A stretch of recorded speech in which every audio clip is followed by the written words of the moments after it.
কবিতা কিংবা গান, নৃত্য আর অঙ্কন ভরিয়ে দেবে মন প্রাণ। আড্ডা জাংশন, আড্ডা জাংশন, আড্ডা জাংশন। মনেরে আজ কহ যে, ভালো মন্দ যাহাই আসুক সত্যের লও সহজে। নমস্কার, শুভ সকাল। আপনারা দেখছেন চ্যানেল ভিশন নিবেদিত শামসের মল্লিকের পরিচালনায় এক মনোগ্রাহী প্রভাতী অনুষ্ঠান আড্ডা জংশন। আর আজকের এই অনুষ্ঠানের সমগ্র অনুষ্ঠান সঞ্চালনায় আমি রয়েছি সৌমি রাজলক্ষ্মী, আপনাদের বন্ধু। এবং আজকে আমার সঙ্গে রয়েছে রাজলক্ষ্মী আবৃত্তি প্রশিক্ষণ কেন্দ্রের ছাত্রী, সুদূর পশ্চিম মেদিনীপুর থেকে এসছে ইন্দ্রাণী দে রাউত, তাই তো? পশ্চিম মেদিনীপুর থেকে। আজকের অনুষ্ঠানে তোমাকে স্বাগত। নমস্কার। নমস্কার। আমরা সরাসরি আগে কবিতায় চলে যাই। কি শুনবো প্রথমেই? আমি প্রথমেই শোনাবো কবিগুরু রবীন্দ্রনাথ ঠাকুরের আফ্রিকা কবিতা। কবিগুরুকে দিয়েই শুরু করব। একদম, শোনো। নমস্কার, আমার নিবেদন কবিগুরু রবীন্দ্রনাথ ঠাকুরের লেখা কবিতা আফ্রিকা। উদ্ভ্রান্ত সেই আদিম যুগে স্রষ্টা যখন নিজের প্রতি অসন্তোষে নতুন সৃষ্টিকে বারবার করছিলেন বিধ্বস্ত, তার সেই অধৈর্যে ঘন ঘন মাথা নাড়ার দিনে রুদ্র সমুদ্রের বাহু প্রাচী ধরিত্রীর বুকের থেকে ছিনিয়ে নিয়ে গেল তোমাকে আফ্রিকা। বাঁধলে তোমাকে বনস্পতির নিবিড় পাহারায়, কৃপণ আলোর অন্তঃপুরে। সেখানে নিভৃত অবকাশে তুমি সংগ্রহ করছিলে দুর্গমের রহস্য, চিনছিলে জল স্থল আকাশের দুর্বোধ সংকেত। প্রকৃতির দৃষ্টি অতীত জাদু মন্ত্র জাগাচ্ছিল তোমার চেতনাতীত মনে। বিদ্রুপ করছিল ভীষণকে বিরূপের ছদ্মবেশে। শঙ্কাকে চাচ্ছিলে হার মানাতে, আপনাকে উগ্র করে বিভীষিকার প্রচণ্ড মহিমায় তাণ্ডবের দুন্দুভিনী নাদে। হায় ছায়াবৃতা, কালো ঘোমটার নিচে অপরিচিত ছিল তোমার মানব রূপ। উপেক্ষার আবিল দৃষ্টিতে এলোর লোহার হাত করি নিয়ে, নখে যাদের তীক্ষ্ণ তোমার নেকড়ের চেয়ে এলো মানুষ ধরার দল। গর্বে যারা অন্ধ তোমার সূর্য হারা অরণ্যের চেয়ে, সভ্যের বর্বর লোভ নগ্ন করলো আপন নির্লজ্জ মানসিকতা। তোমার ভাষাহীন ক্রন্দনে বাষ্পাকুল অরণ্য পথে পঙ্কিল হলো ধুলি তোমার রক্তে অশ্রুতে মিশে। দস্যু পায়ের কাঁটা মারা জুতোর তলায় বিভৎস কাদার পিণ্ড চিরচিহ্ন নিয়ে গেল তোমার অপমানিত ইতিহাসে। সমুদ্র পারে সেই মুহূর্তে তাদের পাড়ায় পাড়ায় মন্দিরে বাজছিল পূজার ঘণ্টা। সকালে সন্ধ্যায় দয়াময় দেবতার নামে শিশুরা খেলছিল মায়ের কোলে। কবির সঙ্গীতে বেজে উঠছিল সুন্দরের আরাধনা। আজ যখন পশ্চিম দিগন্তে প্রদোষকালে ঝঞ্ঝা বাতাসের রুদ্ধশ্বাস, যখন গুপ্ত গহ্বরে থেকে পশুরা বেরিয়ে এলো, অশুভ ধ্বনিতে ঘোষণা করলো দিনের অন্তিম কাল। এসো যুগান্তের কবি, আসন্ন সন্ধ্যার শেষ রশ্মিপাতে দাঁড়াও এই মান হারা মানবীর দ্বারে। বলো ক্ষমা করো হিংস্র প্রলাপের মধ্যে, সেই হোক তোমার সভ্যতার শেষ পূর্ণ বাণী। নমস্কার। বাহ, খুব সুন্দর। ইন্দ্রাণীদি, তোমার সঙ্গে আমার এই প্রথম দেখা, তাই না? ইন্দ্রাণীদি, আপনাদেরকে জানিয়ে রাখে যে ইন্দ্রাণীদি রাজলক্ষ্মী আবৃত্তি প্রশিক্ষণ কেন্দ্রের ছাত্রী বিগত 4 বছর ধরে। সেই অতিমারি যখন আসে করোনার সময়, আমার স্কুলে ভর্তি হয়েছিল, আবৃত্তি স্কুলে অনলাইনে, সেই থেকে আমাদের দেখা হয় আবৃত্তির ক্লাসে, অন্তর্জালে দেখা হয়, নিয়মিত ক্লাস করি আমরা, কবিতায় কথা হয়, কিন্তু সামনাসামনি দেখাই প্রথম। তার জন্য সত্যি আমিও কৃতজ্ঞ চ্যানেল ভিশনের কাছে। চ্যানেল ভিশনের সমস্ত টেকনিশিয়ান সবাইকে নমস্কার জানাই এবং অসংখ্য ধন্যবাদ এই সুযোগটা করে দেওয়ার জন্য। একদম, আমারও চ্যানেল ভিশনকে অসংখ্য অসংখ্য ধন্যবাদ, সাথে আপনাকেও অসংখ্য ধন্যবাদ।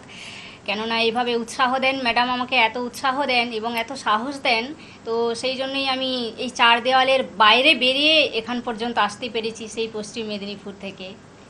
একদম, ওখানে অনুষ্ঠান করেছো তো দেখলাম। হ্যাঁ, এই বছর দুর্গাপুজোতে প্রথম আপনার উৎসাহে, সাহসিকতায় এবং অবশ্যই আমার বাবা মার সাহসে এবং আমার স্বামীর প্রচেষ্টায়, সবার একত্রিত উৎসাহে আমি এই বছর চার দেওয়াল থেকে বেরিয়ে একটু অনুষ্ঠান করলাম, একটু সাহসও হলো। একদম, এগিয়ে চলো। আমরা পরবর্তী নিবেদন কি শুনবো? এখন আমি শোনাবো বঙ্গভূমির প্রতি, কবি মাইকেল মধুসূদন দত্তের একটি কবিতা। বঙ্গভূমির প্রতি, কবি মাইকেল মধুসূদন দত্ত। রেখো মা দাসের মনে এই মিনতি করি পদে, সাধিতে মনের সাধ ঘটে যদি পরমাদ, মধুহীন করোনা গো তব মন কোকনদে। প্রবাসে দৈবের বসে জীব তারা যদি খসে, এ দেহ আকাশ হতে নাহি খেতে তাহে। জন্মিলে মরিতে হবে অমর কে কোথা কবে, চিরস্থির কবে নীর হাইরে জীবন নদে। কিন্তু যদি রাখো মনে নাহিমা ডোরে সমনে, মক্ষিকাও গলে না গো পড়িলে অমৃত হ্রদে। সেই ধন্য নরকুলে লোকে যারে নাহি ভুলে, মনের মন্দিরে সদা সেবে সর্বজন। কিন্তু কোন গুণ আছে যাচিব যে তব কাছে, হেন অমরতা আমি কহগো শ্যামা জন্মাদে। তবে যদি দয়া করো ভুল দোষ গুণ ধরো, অমর করিয়া বর দেহ দাসে সুবরদে। ফুটে যেন স্মৃতি জলে মানুষে মা যথা ফলে, মধুময় তামরস কি বসন্ত কি শরদে। নমস্কার। অসাধারণ একটা সুন্দর কবিতা মাইকেল মধুসূদন দত্তের লেখা শুনলাম, খুব ভালো, খুব সুন্দর করে চর্চা চালিয়ে যাও, এগিয়ে চলো। আর তোমাদের ওদিকে তোমার বাড়িতে কি বলে সবাই তোমার এই কবিতা চর্চা দেখে? সবাই খুব খুশি, বিশেষত আমার বাবা ভীষণ খুশি, মাও খুশি, সবাই খুশি। তো আমি খুব নার্ভাস হয়ে যাই। তো আজকে আসার সময় মা বলছিলেন যে একদম ভয় পাবি না, ভালো করে। একদমই তাই, তুমি বলো ভালো। আর ইন্দ্রাণী দিকে দেখি গ্রুপে অনলাইন ক্লাস হয়, যেহেতু আমাদের ওই অন্তর্জালেই দেখা, যেটা বললাম, খুব সিনসিয়ার একজন মানুষ, কবিতাকে ভীষণ মন প্রাণ দিয়ে ভালোবাসে, নিষ্ঠার সঙ্গে চর্চা করে। আর এগিয়ে চলো, এটাই বলি। একদম। আর কি শুনবো? আই ভাই কবিতাটা শোনাবো, কবি রত্নেশ্বর হাজরার লেখা কবিতা। আই ভাই, কবি রত্নেশ্বর হাজরা। ওই ছেলেটা যে রং দিয়ে আঁকে, তুইও তো ঠিক সে রং দিয়েই আঁকিস। যেমন করে ঘুমোই মায়ের পাশে, তুইও তো ঠিক তেমনি শুয়ে থাকিস। দুই বাড়িতেই মাচাই দোলে পুঁই, ওর ছবিটা ছিঁড়বি কেন তুই? ওই ছেলেটা যেমন ওড়াই ঘুড়ি, তোর ঘুড়িও তেমনি ওড়াই হাওয়া। এক নদীতেই ডুব দিয়ে স্নান করিস, একই উঠোন দিয়ে আসা যাওয়া। সেই উঠোনে ছড়াস যদি কালি, কেউ কি দেবে আনন্দে হাততালি? ওই ছেলেটা যে মন্তরে ঘুমে, সাত সাগরে ভাষায় সোনার তরি, সে মন্তরে উধাও করে তোকে তেপান্তরে খেলতে আসে পড়ি। কেউ যদি দেয় ঝড় তুলে ওর গাঙে, ঝাপটা লেগে তোর ঘুমো তো ভাঙে। ওদের বাড়ি পাতায় ছাওয়া কুড়ে, তোদের চালু শুকনো খড়ে ছাওয়া। দুই উঠোনের মধ্যিখানে ঘরে আগুন হাতে অমঙ্গলের হাওয়া। সত্তরেরা মশালে নিয়ে খাড়া, লাগলে আগুন তুই কি পাবি ছাড়া? তোর পুবে আর ওর পুবে কি তফাৎ? তোর খিদে আর ওর খিদে তো একই, রক্ত যখন একই রঙে রাঙা। তোর ব্যথা ঠিক ওর ব্যথা কি মেকি? দুঃখ পেয়ে কাঁদছে যন্ত্রণায়, হাত বাড়িয়ে বল ওকে ভাই আয়। দুঃখ পেয়ে কাঁদছে যন্ত্রণায়, হাত বাড়িয়ে বল ওকে ভাই আয়। নমস্কার। সুন্দর একটা কবিতা শুনলাম আমরা, আয় ভাই, খুব ভালো, তুমি বলেছো, খুব সুন্দর। এগিয়ে চলো, আরো অনেক বড় হও কবিতা নিয়ে, এগিয়ে চলো, আমি তো আছি পাশে। একদম। আর কি শুনবো? এরপর আমি কবি শক্তি চট্টোপাধ্যায়ের একটা ছোট্ট কবিতা শোনাবো। আমার মনে হয় যে ছোট্ট হলেও কবিতাটি প্রত্যেক মানুষের জীবনের উপযোগী কবিতা, তো এটাই শোনাতে চাই। কবি শক্তি চট্টোপাধ্যায়ের লেখা কবিতা দাঁড়াও। মানুষ বড় কাঁদছে, তুমি মানুষ হয়ে পাশে দাঁড়াও। মানুষে ফাঁদ পাচ্ছে, তুমি পাখির মতো পাশে দাঁড়াও। মানুষ বড় একলা, তুমি তাহার পাশে এসে দাঁড়াও। তোমাকে সেই সকাল থেকে তোমার মতো মনে পড়ছে, সন্ধে হলে মনে পড়ছে, রাতের বেলা মনে পড়ছে। মানুষ বড় একলা, তুমি তাহার পাশে এসে দাঁড়াও। এসে দাঁড়াও, ভেসে দাঁড়াও এবং ভালোবেসে দাঁড়াও। মানুষ বড় কাঁদছে, তুমি মানুষ হয়ে পাশে দাঁড়াও। মানুষ বড় একলা, তুমি তাহার পাশে এসে দাঁড়াও। নমস্কার। মানুষ মানুষের জন্যে, জীবন জীবনের জন্যে একটু সহানুভূতি কি মানুষ পেতে পারে না? অসাধারণ একটা কবিতা শুনলাম শক্তি চট্টোপাধ্যায়, তুমি বলেছো খুব সুন্দর। কেমন লাগলো আজকের এই অনুষ্ঠানে?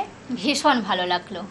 আমারও খুব ভালো লাগলো, এই প্রথম তোমার সঙ্গে দেখা এবং সবটা মিলিয়ে খুব ভালো লাগলো। তোমার জন্য কিছু উপহার রয়েছে, তুলে দিই তোমার জন্য। তোমার হাতে এই সুন্দর মেমেন্টো রয়েছে চ্যানেল ভিশনের পক্ষ থেকে, তার সঙ্গে রয়েছে মেডেল, তোমাকে পরিয়ে দিই। Thank you. রয়েছে এই শংসাপত্র, তোমার হাতে তুলে দিলাম। তার সঙ্গে রয়েছে বালুকাবেলা টুরিস্ট ক্যাম্পের পক্ষ থেকে এই সুন্দর গিফট। খুব ভালো থাকো দিদি, খুব সুন্দর করে কবিতা চর্চা করো, এগিয়ে চলো। ধন্যবাদ। আর আজকের অনুষ্ঠান এই পর্যন্ত। আর আমাদের সময় হয়ে গেছে একটা ছোট্ট বিরতির পর আমরা ফিরে আসছি, ততক্ষণ সঙ্গে থাকবেন। গানে ভুবন ভরিয়ে দেবে ভেবেছিল একটি পাখি, আজ মন চেয়েছে আমি হারিয়ে যাব, হারিয়ে যাব আমি তোমার সাথে। মনিরে আজ কহ যে ভালো মন্দ যাহাই আসুক, সত্যের লও সহজে।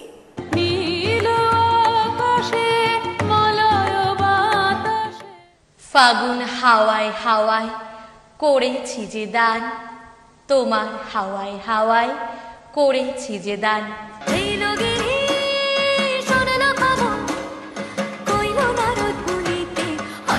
আমার প্রাণ লো আবার আইলো উমা বাড়িতে, আইলো আমার প্রাণ লো আবার আইলো উমা বাড়িতে। ভগবান তুমি যুগে যুগে দূত পাঠায়েছ বারে বারে দয়াহীন সংসারে। তারা বলে গেল ক্ষমা করো সবে, বলে গেল ভালোবাসো। আমি মন দিয়েছি, মনটা নিতে চাই একটু, তোমায় ডাকছি কাছে তাই। আবার আসিব ফিরে ধান সিঁড়িটির তীরে এই বাংলায়। না না, বাংলায় নয়, আপনারা দেখছেন টিভির পর্দায় সকালের জলসা, পরিচালনায় শামসের মল্লিক। কবিতা কিংবা গান, নৃত্য আর অঙ্কন ভরিয়ে দেবে মন প্রাণ। আড্ডা জাংশন, আড্ডা জাংশন, আড্ডা জাংশন। নমস্কার। ছোট্ট একটা বিরতির পর আমরা আবার হাজির হয়েছি নতুন এক শিল্পী বন্ধুকে নিয়ে। আপনারা দেখছেন জনপ্রিয় অনুষ্ঠান শামসের মল্লিক দ্বারা পরিচালিত আড্ডা জংশন। চলে এসেছে নতুন এক শিল্পী বন্ধু, চলুন তার সঙ্গে পরিচয় করে নেওয়া যাক। আপনার নাম? নমস্কার, আমি স্মৃতিকণা মাইতি, চলে এসেছি আড্ডা জাংশনে। তো আমার একটা ছোট্ট আবৃত্তি শোনাবো আপনাদের। আচ্ছা, আপনি কোথা থেকে এসেছেন? আমি হুগলি জেলার ওই বলাগড় জিরাট থেকে এসেছি। তো আপনি আজকে আমাদের আবৃত্তি শোনাবেন? হ্যাঁ, একদম। আচ্ছা, তো চলুন একটি সুন্দর আবৃত্তি ওনার কাছ থেকে শুনে নেওয়া যাক। নমস্কার। তো আমি ছোট্ট করে একটি আবৃত্তি শোনাচ্ছি, ভুল ত্রুটি থাকতেই পারে, তো আগে থেকে আমি মার্জনা চেয়ে নিচ্ছি। হাসপাতালের করিডোরে বড় বাজারের মতো ভিড়, ভিড় ঠেলে নিকুঞ্জ কোনো মতে ডাক্তারবাবুকে ধরতে পারল। ফাঁসির আসামির মতো বিপন্ন বিধ্বস্ত নিকুঞ্জ মরিয়া হয়ে ডাক্তারবাবুর হাত দুটি চেপে ধরল। কিছু একটা করুন স্যার, আজ কয়দিন হয়ে গেল আমার ছোট্ট মেয়েটা ওই নোংরা বারান্দায় পড়ে আছে। বড় ডাক্তারবাবু বিরক্ত হলেন। চারপাশে ভিড় করা হবু ডাক্তারের দল হই হই করে উঠল। পথ ছাড়ুন, স্যারকে যেতে দিন, বেডশিট এসব আমাদের দেখার কথা নয়, আপনি আসল জায়গায় যান। রোগী উপচে পড়া হাসপাতালের ভয়ঙ্কর নোংরা বারান্দায় অসংখ্য রোগীর ভিড়ে একটা ময়লা বিছানায় নিকুঞ্জর একমাত্র মেয়ে মামনি শুয়ে আছে। ফ্যাকাশে মুখ, হাতে ফোটানো স্যালাইনের সূচ, চোখ দুটো ঢুকে গেছে কোটরে। জুতোর দোকানের সামান্য মাইনের কর্মচারী নিকুঞ্জ, তার আদরের মেয়ে মামনির কঠিন অসুখ, ডায়ালিসিস করতে হবে ডাক্তারের বিধান। নিকুঞ্জ গত 4-4টে দিন উদ্ভ্রান্তের মতো ছুটতে পাড়ায় এমএলএ থেকে রাইটার্সের আমলাদের ঘর নিকুঞ্জ ছুটে বেড়াচ্ছে অপরাধীর মতো। ভিজিটিং আওয়ারের বিষণ্ণ বিকেলের 7 দরজার কৃপা ভিক্ষা সেরে ক্লান্ত নিকুঞ্জ একটা সস্তার কেক আর 2টো ছোট্ট সন্দেশ কাগজের ঠোঙায় নিয়ে মেয়ের মাথার কাছে এসে বলে, সন্দেশ খাবি মামনি? এনেছি, এই দেখ। যেন কোনো গভীর অতল থেকে ক্ষীণ স্বরে ভেসে আসা মেয়ে বলে, বাবা আমার ছুটি কবে হবে বাবা? আমি বাড়ি যাব কবে বাবা? এইটুকু বলতে বলতে সে ঝিমিয়ে পড়ে। নিকুঞ্জ মেয়ের মাথায় হাত বোলায়, সন্দেশটা খেয়ে নে মা। সন্দেশ খাবো না বাবা, আমি আঙুর খাবো। ওই যে ঘরের ভেতর দেখো, ওই বিছানায় ওই মেয়েটা রোজ আপেল খায়, আঙুর খায়, আমিও আঙুর খাবো বাবা। নিকুঞ্জ ভেতরের হল ঘরের বিছানায় শুয়ে থাকা ফুটফুটে মেয়েটিকে দেখে, তারপর ধীরে ধীরে বলে, আচ্ছা মা, কাল নিয়ে আসবো। পাড়ার এমএলএ দয়ালুর হাতে চিঠি দিয়েছেন, সিএকে তিনি চিরকুট পাঠিয়েছেন আরেক আমলাকে, আমলা নোট পাঠিয়েছেন হাসপাতালের সুপারকে। কিন্তু গত কদিনে নিকুঞ্জের সমস্ত উদ্বেগ আর তুচ্ছ করে সে নোট গিয়ে এখনো পৌঁছায়নি। নোট গেলে বিনা খরচে মামনির ডায়ালিসিস করা হবে। নোট যায়নি, দিন চলে যাচ্ছে, রাইটার্সের ছুটি চলছে। গরিব নিকুঞ্জ সারাদিন দোকানে মানুষের পায়ে জুতো পরায়, অন্যমনস্ক। কাজে ভুল হয় বারবার, মালিক ধমক লাগায়। এক একটা নধর পায়ে জুতো পরাতে পরাতে নিকুঞ্জর ইচ্ছে হয় পয়সাওয়ালাদের খদ্দেরের পা দুটো চেপে ধরে বলে, স্যার আমার একমাত্র মেয়ে পয়সার অভাবে হাসপাতালের নোংরা বারান্দায় একা পড়ে রয়েছে, তার চিকিৎসা হচ্ছে না, দিন না স্যার, কয়েক হাজার টাকা দিন না, আমি সারা জীবন আপনার গোলাম হয়ে থাকব। কিন্তু এসব বলা হয়ে ওঠে না নিকুঞ্জর। কাজের ফাঁকে ফাঁকে শুধু দীর্ঘশ্বাস পড়তে থাকে। 2টোর সময় ছুটি নিয়ে কলকাতার ডাক সাইটে জ্যাম ডিঙিয়ে অসংখ্য মানুষের ভিড় এড়িয়ে নিকুঞ্জ রাইটার্সের দোতলায় পৌঁছায় হাঁপাতে হাঁপাতে। কেরানি বাবুর ঠিক টেবিলের সামনে দাঁড়ায় চোরের মতো।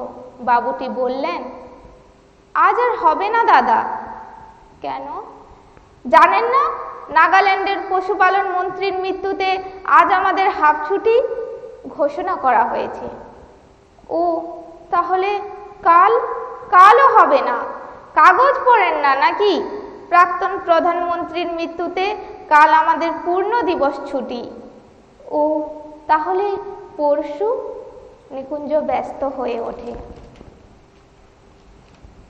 পরশু তো শনিবার, তারপর রোববার, আপনি বরং একেবারে সোমবার আসুন। সোমবার মানে আরো 4-4টে দিন। নিকুঞ্জকে যেন কেউ ঠেলে ফেলে দেয় অথই সমুদ্রে। তলিয়ে যেতে থাকে নিকুঞ্জ। তলিয়ে যেতে যেতে বারবার তার কানে ভেসে আসে মামনির ক্ষীণ কণ্ঠস্বর, বাবা আমার ছুটি কবে হবে বাবা? আমি বাড়ি যাব কবে বাবা? হঠাৎ নিকুঞ্জর মাথায় যেন আগুন জ্বলে ওঠে। দুর্বল অভুক্ত শীর্ণ শরীরে হঠাৎই যেন জ্বলে ওঠে ভয়ঙ্কর তেজ। রাইটার্সের বারান্দা দিয়ে ছুটতে থাকে নিকুঞ্জ। ভিড় টপকে দরজা দিয়ে বাইরে এসে ছুটতে থাকে। ছুটতে ছুটতে সোজা গিয়ে নিকুঞ্জ ঢোকে ডালহাউসি পাড়ার প্রাচীন এক বন্দুকের দোকানে। আগুন জ্বলছে তখন নিকুঞ্জের মাথায়। ধূমকেতুর মতো দোকানে ঢোকে নিকুঞ্জ, চিৎকার করে বলতে থাকে, আমাকে একটা বন্দুক দিন, আমাকে একটা বন্দুক দিন।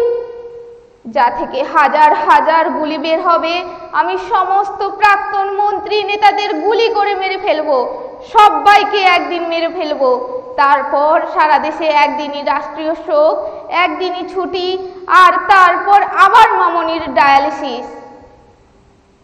দোকানের দারোয়ান ঘাড় ধরে নিকুঞ্জকে বের করে দেয়। নিকুঞ্জ ছুটতে থাকে, ছুটতে ছুটতে হাঁপাতে হাঁপাতে হাসপাতালে। বুকের ভিতর তীব্র উত্তেজনায় হাতুড়ির ঘা, তবু সে ছুটতে থাকে। দোতলায় বারান্দায় ততক্ষণে ভিজিটিং আওয়ার হয়ে ছোট হয়ে এসেছে, অন্ধকার ঘনিয়ে এসেছে। সিঁড়ি দিয়ে উঠতে উঠতে বিড়বিড় করে নিকুঞ্জ বলতে থাকে, মামনি চিন্তা করিস না, আর মাত্র 4 দিন, 4 দিন পর রাষ্ট্রীয় শোক শেষ হলেই তোর চিকিৎসা হবে, তুই ভালো হয়ে উঠবি মা, কিচ্ছু চিন্তা করিস না। বলতে বলতে দ্রুত পায়ে মামনির বিছানার দিকে এগোতে থাকে। নিকুঞ্জর পকেটে 2 টাকার আঙুর। হঠাৎ ঝপ করে লোডশেডিংয়ের মতো নিকুঞ্জর চোখের সামনে সব কিছু অন্ধকার হয়ে যায়। মামনির বিছানাটা খালি। মামনি কোথায়, কোথায় আমার মামনি? নিকুঞ্জর চিৎকারে একজন নার্স এগিয়ে আসে। নিকুঞ্জর বিধ্বস্ত মুখের দিকে তাকিয়ে একটু থমকে যায়, তারপর স্পষ্ট স্বরে বলে, আজ দুপুরে আপনার মেয়ের ছুটি হয়ে গেছে। কেমন বাবা আপনি, একদিন একটা ফ্রি ডায়ালিসিস বের করতে পারলেন না? নিকুঞ্জ পাথর হয়ে গেল। পকেট থেকে আঙুর থেতলে যাওয়া ঠোঙাটা বের করে শূন্য বিছানার সামনে দাঁড়িয়ে জোর গলায় বলতে লাগলো, মামনি আমি আঙুর এনেছি মা, তুই আঙুর খেতে চেয়েছিলি, আমি আঙুর এনেছি, এই দেখ। অনেক রাতে ভাড়া করা মেটাডোরে একটা খাটিয়ায় মামনিকে শুইয়ে দূর মফস্বলের বাড়ি পথ ধরে নিকুঞ্জ। ফেরার পথে ছুটন্ত মেটাডোর ভ্যানে ঘুমিয়ে পড়া মামনির মাথার পাশে একা নিকুঞ্জ। সারাটা রাস্তা পূর্ণিমার চাঁদ আলো ধরল মামনির মুখের দিকে। এক আকাশ নক্ষত্র আর তারা আলো বিছিয়ে রাখলো মামনির ঘরে ফেরার পথে। আর নিকুঞ্জ শুনতে পেল নক্ষত্র, চাঁদ, তারা সবাই বলছে, আমাদের ছুটি নেই নিকুঞ্জ, আমরা আলো জেলে রেখেছি তোমার মামনির জন্য। আমাদের ছুটি নেই নিকুঞ্জ, আমরা আলো জেলে রেখেছি তোমার মামনির জন্য। ভোরের আলো তখন সবে ফুটেছে। মেটাডোর ভ্যান এসে থামলো ভাঙা বাড়ির দরজায়। নিকুঞ্জের বউ পাগলের মতো ছুটে এলো, এনেছো এনেছো আমার মামনিকে, এনেছো? পাথর হয়ে যাওয়া নিকুঞ্জ তুমুল কান্নায় ভেঙে পড়ে আর বারবার বলতে লাগলো, তোমার মামনির ছুটি হয়ে গেছে, তোমার মামনির ছুটি হয়ে গেছে, তোমার মামনির ছুটি হয়ে গেছে। নমস্কার। অসাধারণ। শিল্পী বন্ধুর এই আবেগঘন পাঠ যেন বাস্তবিক চিত্র ফুটিয়ে তুলেছিল। ওনার এমন বাচিক ভঙ্গিমাকে সম্মান জানাতে আড্ডা জংশনের পক্ষ থেকে রয়েছে একটু উপহার, একটা গিফট কুপন। Thank you. রয়েছে আড্ডা জংশন থেকে একটি মেডেল, একটি সার্টিফিকেট। থ্যাংক ইউ, ধন্যবাদ। তো আজকের এই শিল্পী বন্ধুর পাঠের মাধ্যমে আমরা আমাদের আড্ডা জংশনের অনুষ্ঠান এখানেই শেষ করছি। দেখা হবে পরবর্তী কোনো অনুষ্ঠানে। নমস্কার।